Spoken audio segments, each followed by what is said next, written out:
Oke, di video kali ini kita bakal bahas gimana caranya menavigasikan dari satu screen ke screen lain di Flutter dengan mempelajari cookbook bagian navigation di dokumentasinya Flutter. Nah, di sini ada 6, 1, 2, 3, 4, 5, 6 ya. Ada 6 subbab ya, subchapter di cookbook navigation ini yang bakal kita bahas. Jadi di sini ada beberapa yang eh, perlu teman-teman pelajari, dan ingat lagi seperti yang dulu-dulu saya bilang bahwa bahasa Inggris itu menjadi salah satu bagian penting untuk teman-teman pelajari.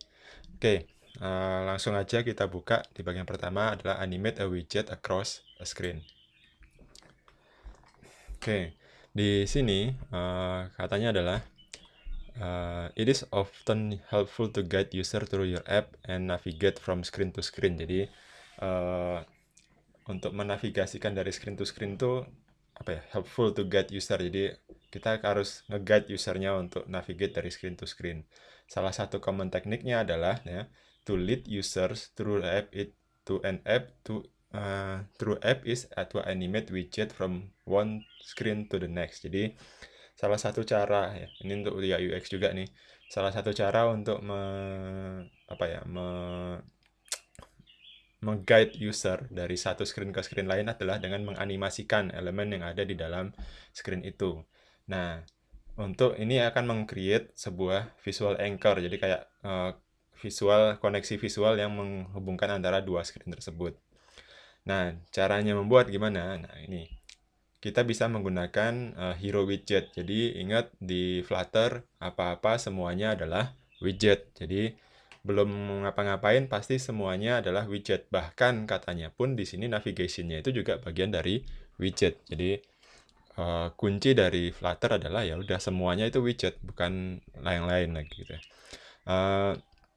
This recipe use the following steps ya. Jadi untuk belajar navigate ini ada beberapa step yang harus dilakukan. Pertama, create two screen showing the same image. Jadi ada dua screen yang akan kita buat, dia akan nampilkan image yang sama. Kemudian tambahkan hero widget to the first screen, dan kita ngasih juga hero widget ke second screen. Jadi di screen pertama ada hero widgetnya, di screen kedua juga ada hero widgetnya. Nah, sekarang gimana caranya belajar dari si cookbooknya Dev Flutter ini? Pertama, teman-teman baca dulu. Nah, ini lihat. Create two screen showing the same image. Nah, perintahnya adalah buatlah dua screen yang menampilkan gambar yang sama. Ingat, sekali lagi, di Flutter apa-apa itu adalah widget. Nah, berarti kalau widget, berarti kita kalau perintahnya adalah membuat dua buah screen, berarti buatlah dua buah widget ya, yang isinya ini tadi, hero widget to the first screen and hero widget to the second screen. Nah, di sini si Flutter-nya itu sudah menganggap kalau kita itu sudah ngerti tentang scaffold ya. Tentang kalau ada scaffold ya, secara otomatis kita pasti perlu yang namanya material app kalau main di Android ya kan. Nah, berarti ini teman-teman sudah harus tahu secara sadar bahwa kalau ada scaffold pasti ada material app-nya. Nah, material app-nya di mana? Nah, diikutin dulu, dilihat dulu. Di sini pasti ada. Kemudian scaffold ada app bar, ada. Nah, sekarang ada sintaks baru mungkin yang belum tahu. Apa sih ini gesture detector? Ingat lagi, semuanya widget ya. Gesture detector ini juga widget yang bisa kita kasih event dan bisa kita kasih child. Nah, childnya image.network mungkin teman-teman sudah biasa. Nah, disinilah topik pembelajaran sebenarnya di bagian navigator ini. Jadi di navigator inilah kita belajar sebenarnya ini. Navigator.push, konteks, material page route, builder, konteks, return cons, detail screen kayak gini ya. Apakah ini perlu dimengerti sekarang? Nggak perlu. Dilihat aja dulu. Diikutin dulu aja. Kemudian ada yang namanya detail screen. Di detail screen ada lagi sama. Ada scaffold, ada gesture detector, ada navigator, ada center, ada image. Nah, langkah pertama adalah baca dulu aja. Tidak usah ngoding langsung, baca dulu. Kemudian setelah dibaca, dipetakan, baru teman-teman tahu, oh harusnya seperti ini, harusnya begini. pasti ada yang kurang, apa yang kurang baru di-coding. Jangan langsung di-codingin step by step, nggak nyambung soalnya ini. Nah, kemudian ada add a hero widget to the first screen. Nah, untuk mengkonekkan kedua screen together dengan animation, with animation, wrap the image ya on the both screen on a hero widget. The hero widget require two arguments gitu kan. Ada hero widgetnya, hero tag image hero, childnya apa, image network. Di sini ada nggak? Nah, ini cuma image network aja ya. Nah, kemudian perintahnya di sini selanjutnya adalah di wrap dengan ya. Mana dia?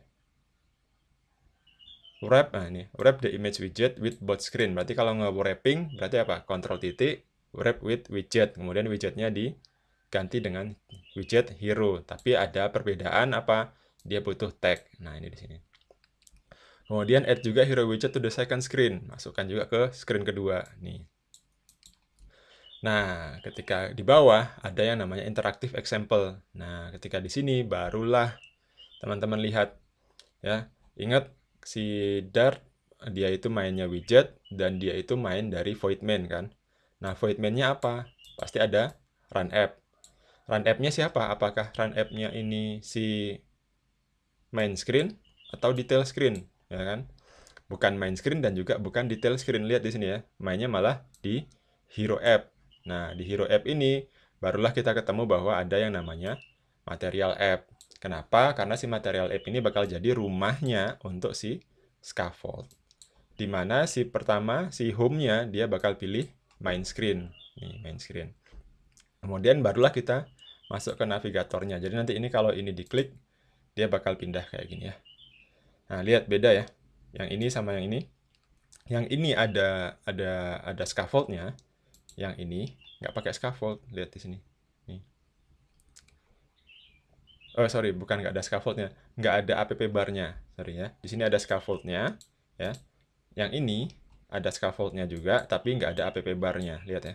Nah, kalau pengen sama gimana? Ya udah, teman-teman tinggal kasih aja app bar di sini. Nanti dia bakal ada muncul app bar-nya. Bedanya lagi adalah ini di wrapping di center hero-nya.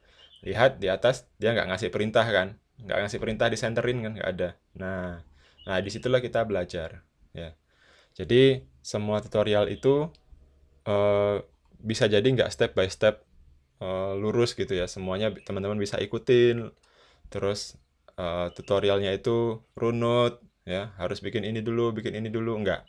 Jadi disitulah kita belajar dan kita nyoba ya, dan perhatikan juga perbedaannya apa. Ya. Jadi kemampuan mengambil hikmah dari sebuah tutorial itu juga relate dengan kemampuan kita membaca. Jadi kalau teman-teman bacanya enak, bacanya bagus, bahasa Inggrisnya oke, akan lebih cepat. Nah, gimana caranya biar bahasa Inggrisnya oke? Ya latihan. Itu aja. Ngoding juga gitu. Oke, thank you. Assalamualaikum warahmatullahi wabarakatuh. Nanti kita lanjutkan dengan video tentang gimana caranya step by step bikin ini. Oke.